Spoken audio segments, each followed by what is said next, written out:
I'm going to show you how events unfolded, how I got to the low that I did where I was stuck in bed thinking I was going to die, too scared to leave the house, having panic attacks, one time where I was told my face turned blue, and where I got to a place of insomnia where I was sleeping 1 hour a night and the rest of the night my body was shaking with anxiety.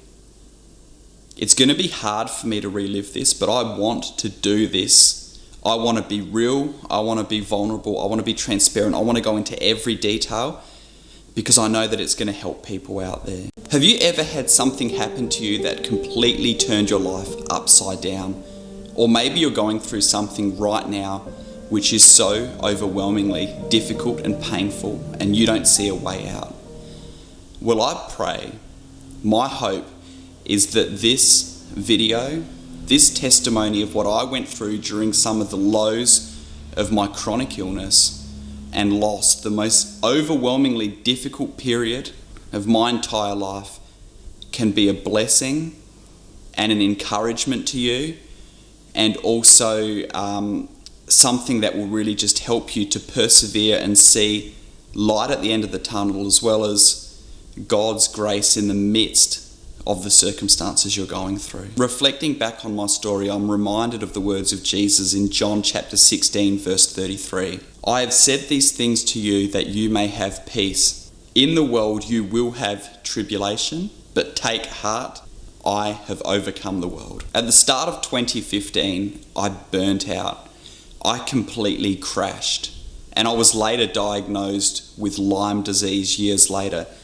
But during this time, over the next few years, I would lose my health to the point where I could hardly leave the house. At one point, I was bedbound. I got so low to a point that I was agoraphobic. To step outside the front house, I collapsed when I was going around the block from anxiety. I lost my relationship where my fiance left me at my low because she couldn't cope with what I was going through, and she became sick as well. And I had to deal with that heartbreak while being pretty much housebound. I lost my job, which I really enjoyed. We spent tens of thousands, many tens of thousands of dollars on medical bills, which weren't covered by the medical system because of the condition that I'm going through. Got to a point where I lost all church fellowship. I couldn't attend church for a long time. I couldn't even go on my phone. Electronic screens caused my body to react. Couldn't look at a phone for more than 5 or 10 minutes without my body reacting. Couldn't watch TV. Couldn't hold conversations with people. Was very isolated. Couldn't catch up with friends. And I basically I couldn't go for a 5-minute walk around the block a lot of days. Most days I couldn't go for a 10-minute walk. And I had to spend a lot of days just laying there on my bed, going through heartbreak, going through anxiety and uncertainty, and thinking to myself that my life may never get better than this ever again. I didn't have anything to distract me. I couldn't look at the screens. I couldn't read. I couldn't do anything. Everything stressed my body and mind. And I had to sit there and go through this over a number of years.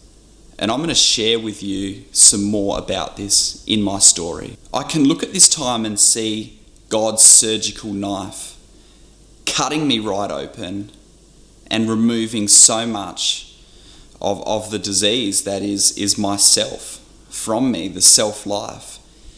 And I resisted and resisted, but God got me to a point where I was so broken I couldn't resist any longer. My faith life reminded me of Psalm 32:9, which says, "Do not be like a horse or a mule without understanding, which must be curbed with bit and bridle, or it will not stay near you." And I was committing my time and energy and focus to a whole bunch of stuff, and God wanted to bring me back to Him. Now, I'd been a Christian for 10 years at this point. I'd just finished first year of Bible college. I was in youth leadership, and many people would have looked at me and said that I was on fire for God by the standards of today's Christian culture. However, they couldn't really see what was going on inside of me. And I became so distracted during this period of time. I ran myself into the ground, which is what caused me to burn out. I was working Monday, Tuesday, Thursday, Friday. Wednesdays I was at Bible college. Monday night I was at Bible college. Tuesday night I was at Bible college. I was at church. Wednesday night I was helping in the youth. On Friday night I was there on Sunday, as well as serving in other ministries. I was trading the financial markets, the UK FTSE futures market in the evenings as well, under my desk at work. Sometimes during Bible college, I got to the point where I was so addicted to it. A couple of weeks before I burnt out, I made $10,000 that week. I spent 4 years learning the markets. I've become really good at it. And I thought to myself, once I get financially free, then I can give more time and focus to God. But that's never the way that it works. I was waking up in the middle of the night checking the US market, and I was on the bus checking the markets. I became like a zombie. I became so consumed, and on top of all of this as well, I was reading books that were always focused on personal development and productivity and how to get better and this and that, and trying to exercise at the same time, going to the gym. Everything was too much, and I was just chasing my tail. I was chasing after the wind to try to make myself happy, and I was placing my identity in being this highly productive person that was achieving all of these things that other people couldn't achieve. I had it all backwards. But God, in his mercy, often acts in a way that doesn't look merciful to us at the time, but we can look back and recognize his hand at work. He allows his children to be disciplined and to go through certain things so that our attention would come off of the things that our eyes are on, and that we would get to a place of dependency where our eyes are back upon him. And this reminds me of a few verses where he can allow overwhelming events to come upon a person so that they get to the place where they're emptied of themselves, their own dependence, and they recognize that there is no salvation in the things that they're seeking after. Psalm 39:11, when you discipline a man with rebukes for sin, you consume like a moth what is dear to him. Hebrews 12:6, for the Lord disciplines the one he loves and chastises every son whom he receives. Proverbs 3:12, for the Lord reproves him whom he loves, as a father the son in whom he delights. I thought that I was invincible. I thought that I was superhuman. I thought that I was just more driven, motivated, determined than the people around me. And that the people around me were lazy and unmotivated. And that I had to be productive every moment of every day, otherwise my time was wasted. But God has a way of showing us our weakness. And I got to a point where I was so worn out that my body crashed. I remember at work, I was in a meeting and I blacked out momentarily, and I thought, what happened? I was reading emails, mixing letters back the front and thinking, what's going on? I'd never had any issues before. I'd never had any issues with my mind. I'd never had any issues with mental health or anxiety. But I was feeling my body becoming very worn down. And the things that I was doing, which I really loved, the trading and being involved in church and doing Bible college, started to become a drag for me, a drain for me, and I stopped enjoying them. I felt like I had to do them. And that should have been the first warning sign for me. It all happened one day when I was at the airport picking up my sister from a mission trip from Nepal. And I was so exhausted. I went into the bookstore where the magazines are, and I'm looking at the cover and I'm mixing up words and I'm thinking, this isn't right. What's happening here? I didn't think much more of it, but I was walking down the terminal and then all of a sudden my life changed. Everything stopped. I became dizzy. Everything became blurry to me, and my heart started racing, just like crazy, just beating like it's never beat before. And I remember I was near the coffee shop and I had to go and get myself over to a seat near the terminal and sit down. I didn't know if I was having a heart attack or if I was dying or what was happening to me. It was terrifying. I would later realise that this was a panic attack. I'd never experienced this before in my life, but I had that. I was freaking out. Then all of a sudden my body, it calmed down again after the panic attack did its course. I didn't know what had happened. It was scary. So I was there with my dad and we went and got my sister and we took her home. My body felt like it lost a bunch of gears following that moment. I was so low physically. Little did I know how much lower I would get over the years. But I had to go home and rest. I rested over the weekend, but I still wasn't quite right, and I had to take 2 weeks off of work. I took 2 weeks off, kept going to Bible college, and thought I'm going to return to work. So I went back to work. Within that first week, I crashed like that again, but worse. I was in there and things were blacking out again. I was getting dizzy and I realised I wasn't healed.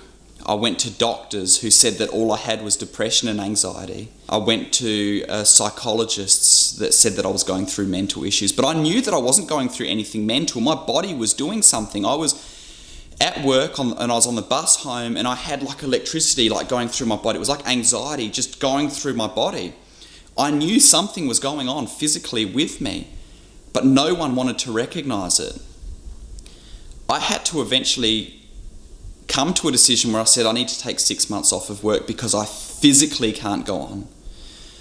So I negotiated that with them and they were fine with that. They were very supportive. I took 6 months off. I tried to persevere with the trading because I was so addicted to it. I'd spent so much time working on it. It was my passion. I was making money from it. And it was like clinging on, just trying to just stay on there and do my trades. And it got to a point where physically I couldn't. My body was reacting. My body was getting so tired it was draining. I was sweating. Everything was becoming blurry and I had to stop trading. That was the only way I was going to stop. I wasn't going to stop on my own. So that happened. I had to stop trading. Fortunately, after a few weeks to a month, I was well enough where I could get back to climbing up hills. I could still attend church. I could still attend Bible college. And that was a blessing. And my health allowed me to do a lot more than I could in the coming years. I didn't realise it at the time. And as scary as this was, in some ways it was a bit of a relief for me that I actually could stop. When I was going crazy, I wouldn't allow myself to stop. I remember thinking to myself, I wish I could go for a walk up the hill. I wish I could sit here and read a Christian book this evening. Of course I could, but I wouldn't allow myself to. So over the coming months, I did some of the things that I enjoyed doing. I went for those walks, I caught up with people, and the pace of my life just slowed right down. And although it was scary, although it was frustrating, I actually enjoyed the break, and my body enjoyed the break. I still went to Bible college, and that was one of the most fun and enjoyable and fulfilling times of my entire life, although I had a lot more limits around my health. But I still did things that I enjoyed. I remember picking up the Imitation of Christ book, the devotional book from centuries ago, and reading through some of the depth of the things and thinking, wow, it is good to stop and look through these things. I also had a number of challenges during this year too. In addition to my health, I did a series about the problems at my previous church and what happened to me there. I'll leave a link to the playlist in the description below, and you can check out. That's a 4-part series. But I won't go into detail here, but I started to become so frustrated about what was taking place there. And that was eating at me as well. During this year too, I would also meet a woman that would become my future fiance. And there is so much more that I'm going to talk about in regards to that in these coming videos. Now, with the church side of things, I'd made a decision to leave. One of the videos from that series you'll see is when I confronted the pastor and how I was spiritually abused. So you can check out that, and that will give you insight into some of the stresses that I was going through on top of all of those other stresses. So I got into this relationship with this girl, and I'd waited 9 or 10 years to meet the type of Christian girl that I really wanted to be with. And I just felt like, wow, this is good. My health improved before I got to that point. And within about 7 months, I thought I was back to 100% normal. My body, month by month, slowly recovered. It was like it went plateaued and then went up and then plateaued and then went up. And I felt good again, and I thought to myself, this is what it feels like. It was a new lease of life, a new appreciation of life. I was so grateful. I was climbing up the hills. I was going to Bible college. I was going to church. I was starting to do more of these things all again. And I was so blessed. And I remember coming down the hill one evening and thinking to myself, what a testimony this year has been, 2015. I burnt out. God got my attention. He's led me into an amazing relationship. I ended up leaving this church, which was a huge relief for me, in finding a gospel-centered church that preaches biblical expository truth. And I was happy. I'd found balance, I'd found love, and I'd found a place of fellowship, even though I wasn't able to, with my health following that, really integrate into the church. And the reason for that is that this wasn't the end of the story. This was just the beginning. This was the eye of the storm, and things were going to get so much worse. Some of the things that I'm going to share is confronting. It's a time where I was traumatized. I suffered severe mental illness and anxiety for the first time in my life. And I remember laying there for a period of time thinking my body was shutting down and I was dying, and no one could tell me otherwise. My thought every second of the day was that. Once I got to this place where I was better, I hadn't quite learnt the lessons, and I went back to work, and I went back too hard, too fast, too quickly. I started trading again. I started picking up where I'd left off, and my body crashed. And it crashed to a far greater low than it did in 2015. This was coming to the end of that year, and I recognised immediately that my body was worse and something severe had happened to me.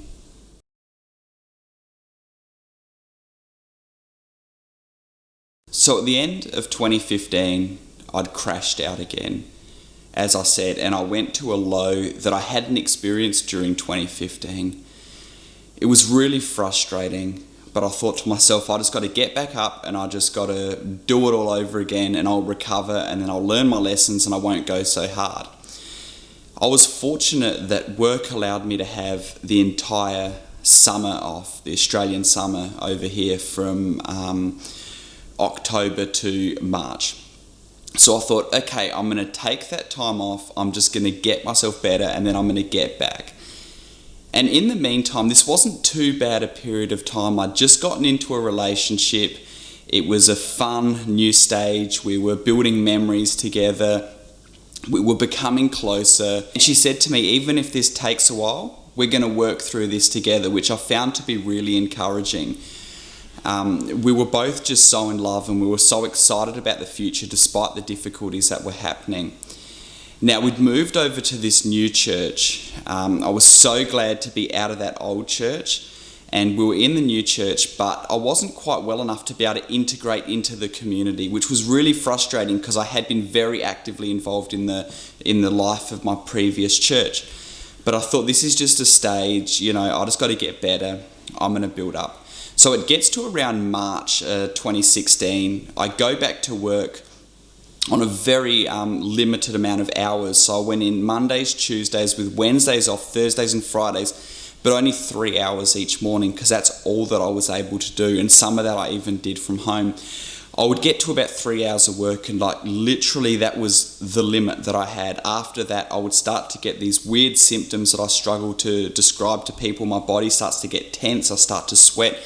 And if I push through that, it means that I'm laid out possibly for days, and I'm having to recover that energy back up. So I knew that that's physically the limit. I tried to push through it at times, and it was not a good idea. So that happened at the start of 2016, and that was a good way to integrate back into work. Now, my girlfriend at that time started to struggle with her own health issues. She started to experience chronic insomnia, which would last for years. And I'm talking about sleeping 2-3 hours a night, most nights. There were maybe a handful of normal nights sleep over a couple of years. It was really that bad.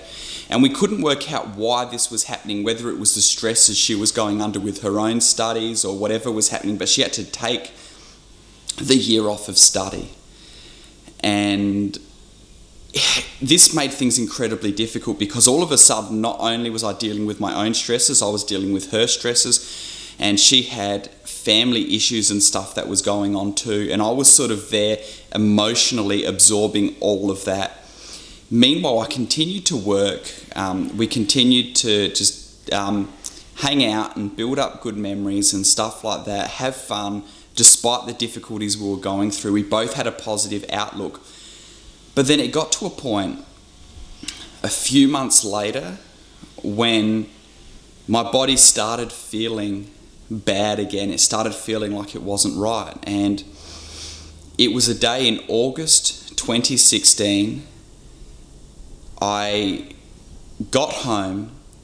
I was sitting on the couch, laying on the couch, and I had to ask my sister if she could dial the number and order me a pizza to eat. My parents weren't home, they were away for a period of time, because I physically couldn't move, and I realised again that I had crashed. And it came about just before that. I was getting a cold, and then I would get another cold, and I would get another cold, and the stresses that my girlfriend was going through, that were being put on me, that I was willingly there trying to help, but I just didn't have the energy, and working and doing some other things at the same time, it just showed me how weak my body was, and I crashed. And I remember going into the backyard and just crying. I remember the exact place I was in the backyard, and I was just crying and crying and crying because I knew what was ahead of me. Well, I knew what was ahead of me before to get to the place I got to, and it was so tough. But it seemed that the bond between me and my girlfriend was quite strong, and we wanted a future together no matter what it was going to take. I had to take a period of time off of work again, and they were so accommodating to me because they wanted me to come back. They really valued me, which I'm grateful for. We came to October 2016, and I proposed to my girlfriend. It was a night at the beach, sunset. I'd made a little book of all of our memories, and at the end of it, it said, "Will you marry me?" And I'd had the ring with me, and I proposed to her, and she was so excited, and she was crying, and it was just such a high moment despite the things that were going on with the health and with her insomnia and all of this. And to cut this part of the story short, basically throughout October, November, December, January, February, March, my body started to get better again, and I was so encouraged by that. I was looking that I was at the place where I was going to go back to work yet again. I had to go see a psychologist to get approved for work because by this stage they recognised that I was having some ongoing issues, and they wanted to obviously protect themselves as well as me. So I went to the psychologist, and I said, I'm feeling good emotionally, I have no problems. The doctor had put me on medication originally when I'd burnt out, because they said, this will help you, it'll be short term, it's non-addictive. And I didn't want to go on it. I don't like going on medication, but I just said, okay, if it's short term and it's going to help me, because I didn't know anything about my condition. But in April 2017, I went to the psychologist and I said, I want to come off the medication. So this was Cymbalta, duoxetine, 60 milligrams. It's actually one of the most addictive antidepressants. And I said, all right, well, I want to come off it. So she cut me back in 2 weeks to 30 milligrams, and then 2 weeks later took me off, which I realised is a huge mistake. You have to taper off this medication. So when I cut back, I was getting those terrible withdrawal symptoms, but I was just toughing it out, and I thought, that it's okay. I'll just get through this and then I'll be fine. During this time as well, I'd also continued to push myself a bit. I was best man at a friend's wedding, which was the whole day long. I couldn't even dream of doing anything like that. for the past 6 months or so, but I pushed myself through because I felt obligated to do it. Looking back now, I can see the damage that did to my body, and that was the start of another crash. So I'd crashed out again. This time I went to a lower low that I'd never been to before, where I couldn't enjoy some of the other things that I was doing anymore. I was hardly able to go for a 5 or 10 minute walk. I couldn't look at electronic screens for more than, say, 10 minutes at the most, or watch TV. I could hardly look at books. They were straining me. I couldn't catch up with people anymore. I couldn't go to church.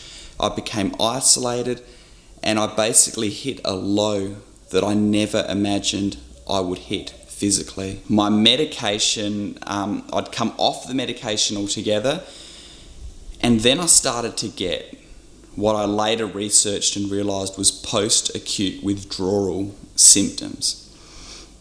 So although the medication was out of my system, the drug, the brain had been deprived of that so quickly that caused lasting effects on me that can last months or years. And this was the beginning of the most challenging period of my entire life. So I'd always known roughly where the limits of my body were, but during this period of time, something weird started happening to me, and my mind was playing tricks on me. I was getting extreme anxiety. I was taken to the hospital a number of times. They were just panic attacks, but I just felt like something was happening to me, and I'd convinced myself that my body was shutting down, because the symptoms that I was getting from the post-acute withdrawals and from the Lyme disease were like blurred lines to me. All of a sudden I couldn't read my body anymore. My mind was just so overwhelmingly negative and anxious and fearful, and I just started to believe that my body was shutting down. And I wouldn't go anywhere, I wouldn't do anything. I was just laying in my bed. And whenever I tried to get up, I would become so anxious, I would start to feel things in my body. And one thing I was doing during this time is I had a Fitbit on with my heart rate, and I was checking my heart rate. And of course, every time you check your heart rate, it just goes higher and higher. And I was convincing myself as my heart rate was going higher that it was putting more stress on my body, and I just had to lay there and do nothing. And I basically paralysed myself during this time. At the same time, I had even further continued stresses from my fiance, the issues she was going through with her insomnia, with her family, her parents, and this on top of everything just completely overwhelmed me. I felt like I'd lost control of my mind. I actually went into the doctors and I felt like I couldn't control my mind. I felt like my mind was just, I don't know what had happened to it. I'd never experienced anything like that before. I remember telling my parents to put my medication away from me because I was scared I would try to overdose because I saw no hope. And I didn't think I actually would, but I was scared that my mind could get to that place. I thought I was actually losing my mind. I asked to be considered to be checked into a mental hospital because I didn't feel safe at home. It was crazy. I would later find out that these were the effects of the medication. Having come off the medication, they can cause enormous damage if you pull them off suddenly over the coming months. I stopped sleeping. I got to a place of insomnia where I was sleeping 1 hour a night. The rest of the night my body was shaking with anxiety. I couldn't sit still. I was too scared to even sit up from my bed. I was just laying there for about a couple of months. I went to step outside the front of the house, and I got overwhelming anxiety, agoraphobia, that I couldn't leave the house, and I started to walk around the block and I collapsed on the floor, and I thought my body was shutting down. I thought that this was because of my illness, but I later realised it was all just mental. It was all these reactions, these blurred lines between my body and my mind, and it was scary. It was so scary. One night I was having such a panic attack. My parents came in, they said that my face was turning blue. I told my parents that I loved them because I thought that this was the end of my life. I was taken to hospital. There was nothing wrong with me, according to the tests. I was worried that the energy I used to get there was going to shut down my body. I came home and I just continued to stay in my bed. I remember I just felt so hopeless. No one could understand what I was going through. People were just saying, it's just in your mind. You just got to get up. You just got to do things. And these were people that were loving people, that were supporting people. They wanted the best for me, but couldn't understand what I was going through. And during all of this time, my parents supported me so well. They couldn't understand everything I was going through, but they paid for my medical bills. They were always there for me. I remember I got to such a petrified low that I'd actually ask my parents to come in at night and just to stay on the end of the bed for an hour or so, because I couldn't be alone. I was so scared. This may sound crazy, but it showed me what can happen to the mind. Before, I'd always thought to myself that people with mental illness, you just had to push through, you just had to be motivated. I'd read hundreds of personal development books. I'd always been a high achiever. I couldn't relate to people that were going through anxiety, but now I realised that this could happen to anyone, and it was petrifying. I remember I was in the middle of the night and I was just praying to God. I was praying because my mind was telling me, you're going to die, you're going to die, you're going to die. And I was picturing my funeral. I was picturing my own funeral, how people would be reacting. I was saying to God, if you're going to shut down my body, just shut it down now, God. Just let me go now. Like, I don't want to go through the pain. I don't want to go through the suffering of having my body slowly shutting down. This was in September 2017. I thought, I'm not going to last to the end of the year. This is the end of my life. And I remember laying there in bed when I couldn't sleep the whole night. My body was anxious, just going, help me, God, help me, God, help me, God, help me, God, help me, God. Just trying to cling on to God, cling on to God, cling on to God. And I never lost my faith. It was overwhelming. I didn't know if I was going to make it, but I never lost the fact that, God, I love you. And I trust whatever you're doing. But it was just so hard. I remember even sitting there on the bed amidst all of this and just saying how much better off I still am than people that don't know Christ, because whatever happens to me, I know where I'm going. I know that my end is going to be good, and that I am so blessed still. So I could still maintain that perspective in the background despite what was going on. And I thought, praise God for that, because I don't know what would have happened to me otherwise. One morning we decided that I just had to go back to the doctors, and I went to the doctors and he said, you need to go on Valium. And having just come off the other medication and seeing what this did to my mind, I didn't want to go near anything again.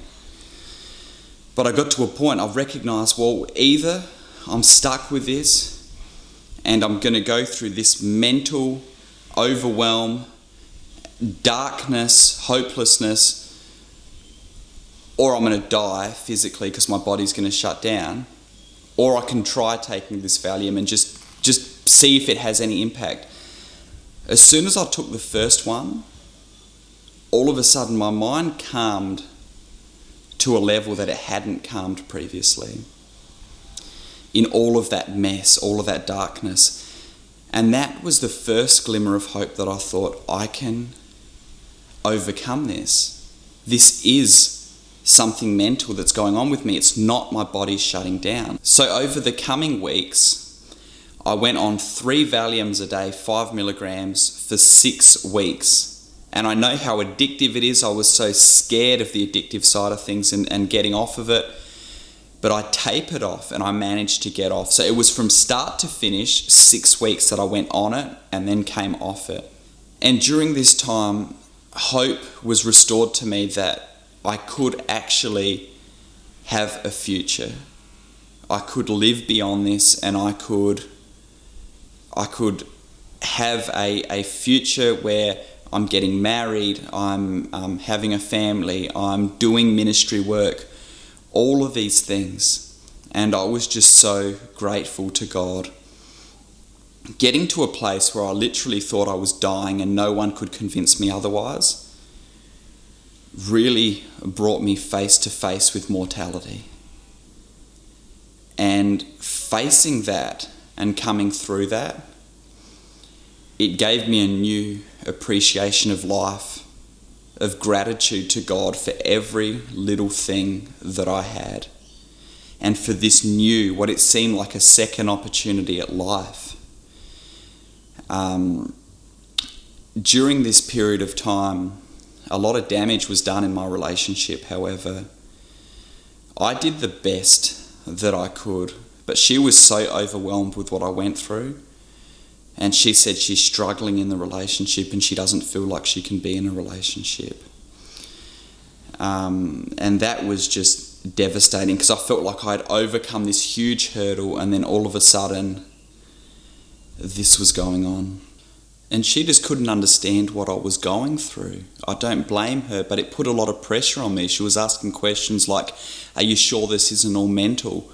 Why do you need your parents to always drive you to my house? Are you sure you don't just lack motivation? And these sorts of things devastated me, because I was using every last bit of energy which I didn't have, helping her with her own emotional problems around her family, as well as just trying to spend time with her with energy that I didn't have. But being with a person who had an illness and limitations was too much for her to handle. So at the same time, I read a book that really changed my life called The Christian Secret of a Happy Life.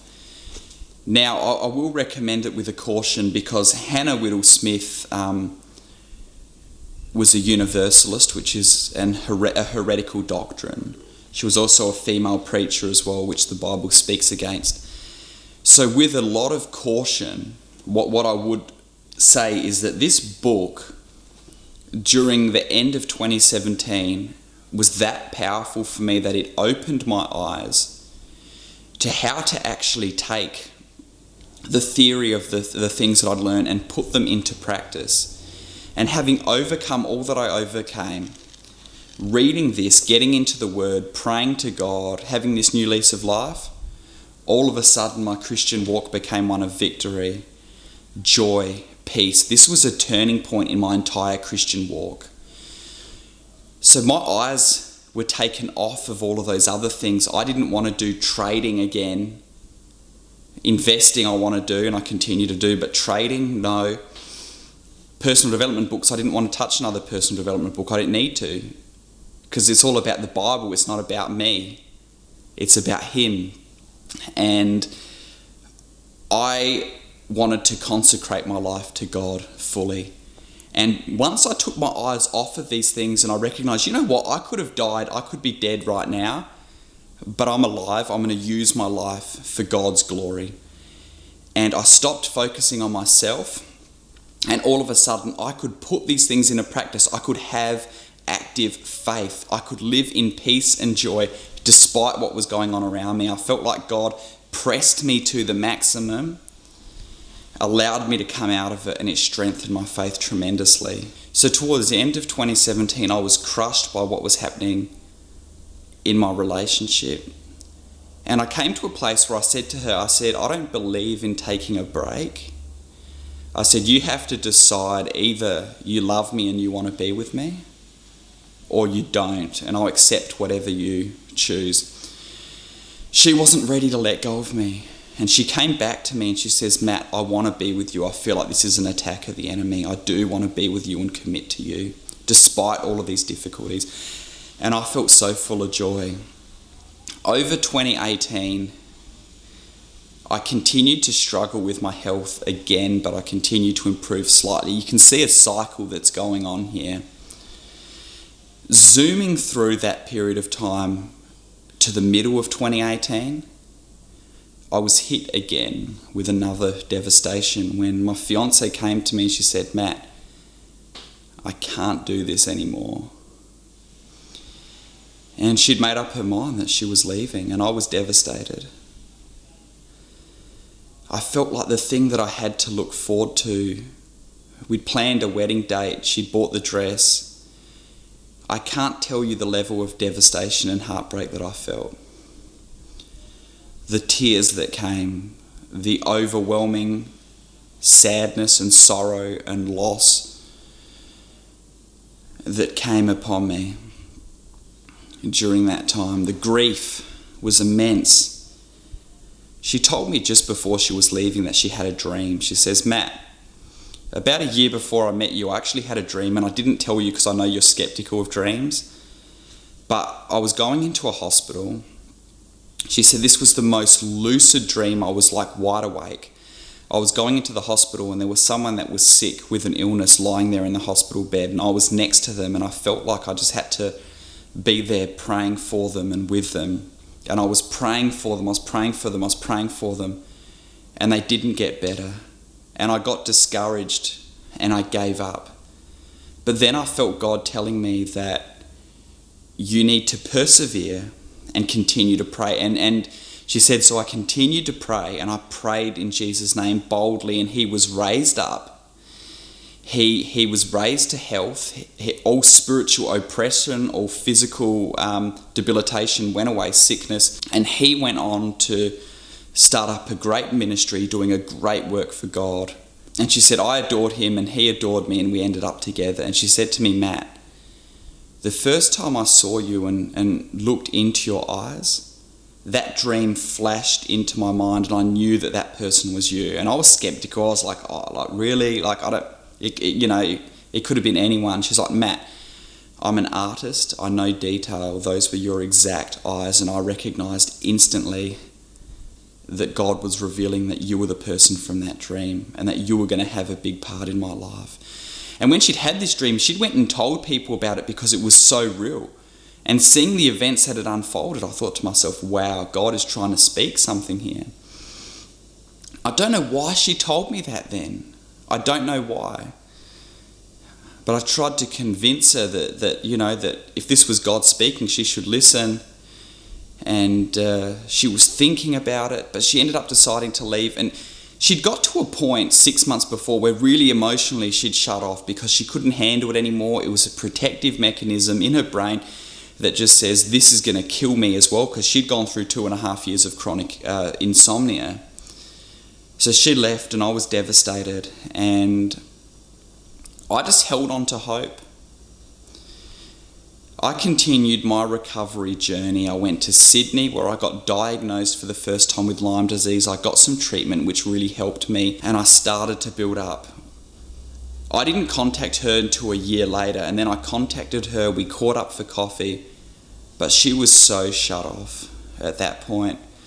And I just remembered the dream, and I was saying, God, why did you do this? Why did you give her that dream? And why did she communicate that to me?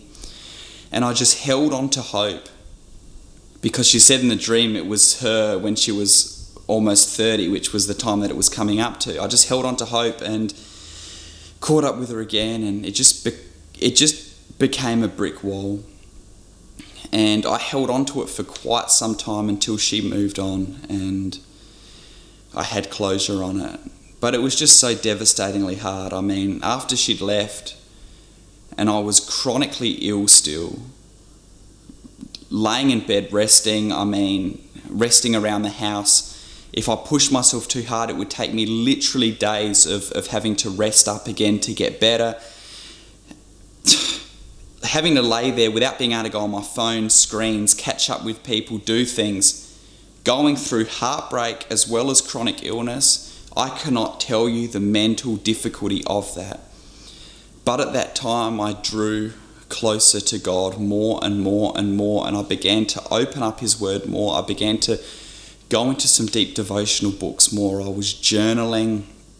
I was really just emptied of everything around me. It was like there was nothing else to hang on to anymore. But even during that difficulty, all of a sudden there was a joy that just came to me, and I'd never experienced that in my life before burning out.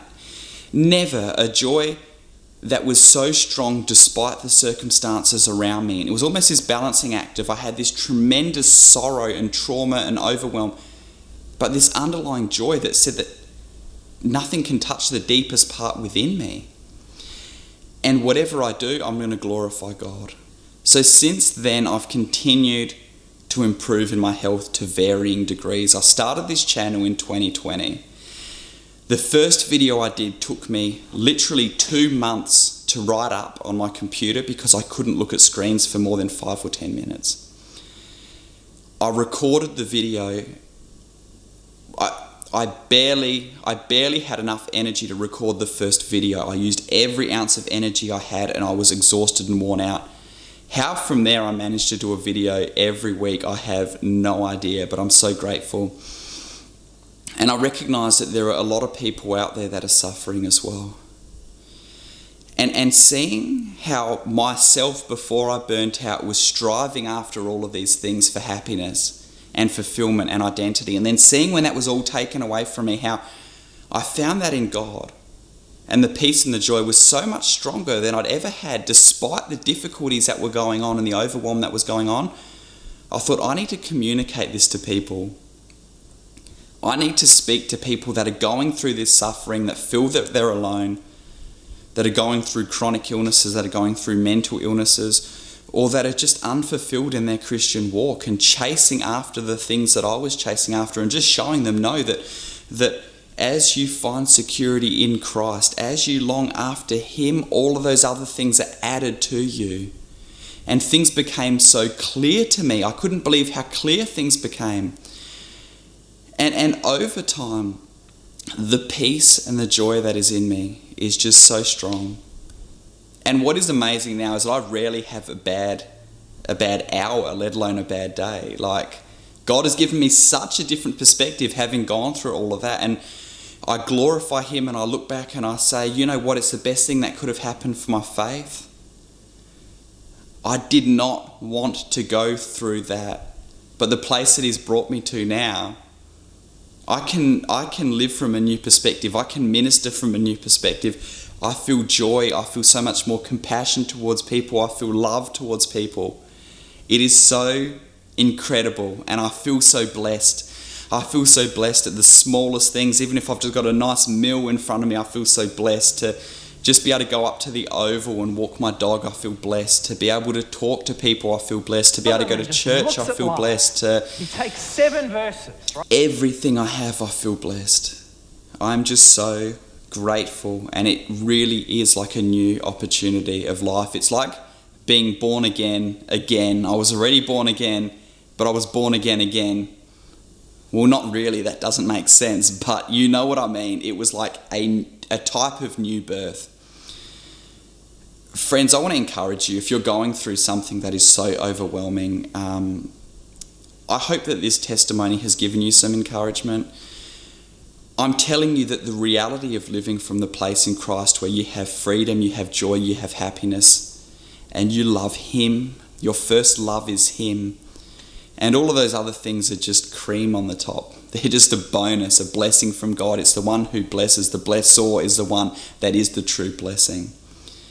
If you have any questions, friends, leave them below in the comments, please, because I'm planning to do a live stream where I'm going to answer any questions people have about my testimony and my journey. I'm so blessed to be able to be here today. I'm so blessed to be able to minister to you today, and I'm so blessed for the way that God has used me and the suffering that I've gone through to reach people. And I've received comments and countless emails and all sorts of things, and it is just such a blessing and privilege. Nothing else matters. I want to help people to know God more, become like Jesus, and to preach the gospel. If you haven't already done so, friends, make sure you subscribe to Line of Fire Ministries, where I do short videos to encourage, inspire, challenge, and convict.